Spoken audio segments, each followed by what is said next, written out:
हादसे के बाद ससुराल वालों ने साथ छोड़ा, बिना कोचिंग के तीसरे प्रयास में आईएएस अधिकारी बनी प्रीति बेनीवाल। नमस्कार, मेरा नाम प्राची तिवारी है और आप देखना शुरू कर चुके हैं जेटी न्यूज ओनली ट्रुथ। संघ लोक सेवा आयोग यूपीएससी द्वारा आयोजित सिविल सेवा परीक्षा को दुनिया की सबसे कठिन परीक्षाओं में से एक माना जाता है। परीक्षा में बैठने वाले उम्मीदवार वर्षों की तैयारी और समर्पण के साथ इस परीक्षा में शामिल होते हैं, तब जाकर यूपीएससी सिविल सेवा की परीक्षा पास कर पाते हैं। संघर्षों और कठिन परिस्थितियों से लड़कर सफलता हासिल करने वाली कई महिलाओं के एक आईएएस अफसर का नाम शामिल है। इस महिला आईएएस अधिकारी के साथ एक हादसा हुआ, जिसके बाद उनकी दुनिया ही बदल गई।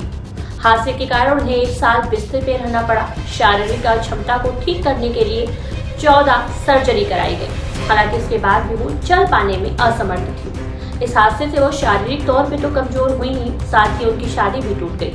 पति और ससुराल वालों ने छोड़ा, लोगों ने कोसा, फिर भी इस महिला ने हार नहीं मानी और विषम परिस्थितियों का डट कर सामना करते हुए न केवल अपने पैरों पर खड़ी हुई, बल्कि एक आईएएस अधिकारी बनकर दिखाया।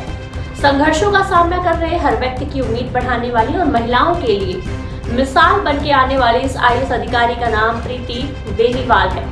तो आइए जानते हैं आईएएस प्रीति बेनीवाल के संघर्ष से सफलता तक की कहानी। प्रीति बेनीवाल मूल रूप से हरियाणा के डुपेडी गांव की रहने वाली है और उन्होंने अपनी प्राथमिक शिक्षा नजदीकी गांव फवधाना से पूरी की। इसके बाद पानीपत से 10वीं परीक्षा की, वहीं 12वीं पूरी होने के बाद उन्होंने हरियाणा से ही इसराना कॉलेज से बीटेक और एमटेक की डिग्री प्राप्त की। प्रीति बेनीवाल की शिक्षा पूरी होने के बाद ग्रामीण बैंक में क्लर्क की नौकरी लग गई। यहाँ उन्होंने 2013 से 2016 तक काम किया। हालांकि वो इस दौरान सरकारी सेवाओं की तैयारी भी कर रही थी। एमटेक पूरा करने के बाद प्रीति बेनीवाल ने 2013 से 2016 तक ग्रामीण बैंक में क्लर्क के रूप में काम किया। उन्होंने वर्ष 2016 से 2021 तक एफसीआई में असिस्टेंट जनरल के पद पर रही। मीडिया रिपोर्ट्स के अनुसार जनवरी 2021 में उन्होंने विदेश मंत्रालय के साथ असिस्टेंट सेक्शन ऑफिसर के रूप में काम किया।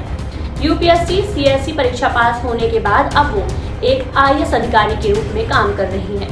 प्रीति एफसीआई में नौकरी करते हुए प्रमोशन के लिए एग्जाम देने जा रही थी। इस दौरान गाजियाबाद रेलवे स्टेशन पे उनका पैर फिसल गया, जिससे वो पटरी पर गिर गई। वहीं ट्रेन गुजरने की वजह से वो गंभीर रूप से घायल भी हो गई। अस्पताल पहुंचने तक उनकी 14 सर्जरी की गई। वहीं इसके बाद उन्हें 1 साल बेड रेस्ट भी करना पड़ा। टाइम्स नाउ की एक रिपोर्ट्स के मुताबिक जब प्रीति इस हादसे का शिकार हुई तो उनके पति व ससुराल पक्ष के लोगों ने उन्हें छोड़ दिया।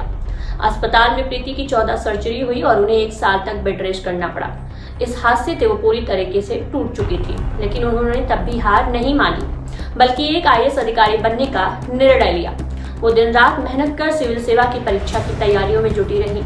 प्रीति बेनीवाल के लिए यह आसान नहीं था।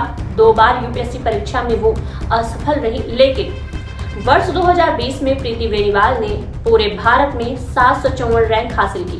फिलहाल वो दिल्ली विदेश मंत्रालय में अपनी सेवाएं दे रही हैं।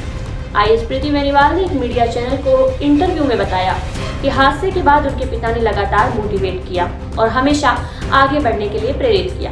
उनकी कहानी सच में बहुत प्रेरणादायक है। अगर आपको वीडियो अच्छी लगी हो तो लाइक करें, शेयर करें और हमारे सबका चैनल को सब्सक्राइब करना ना भूलें।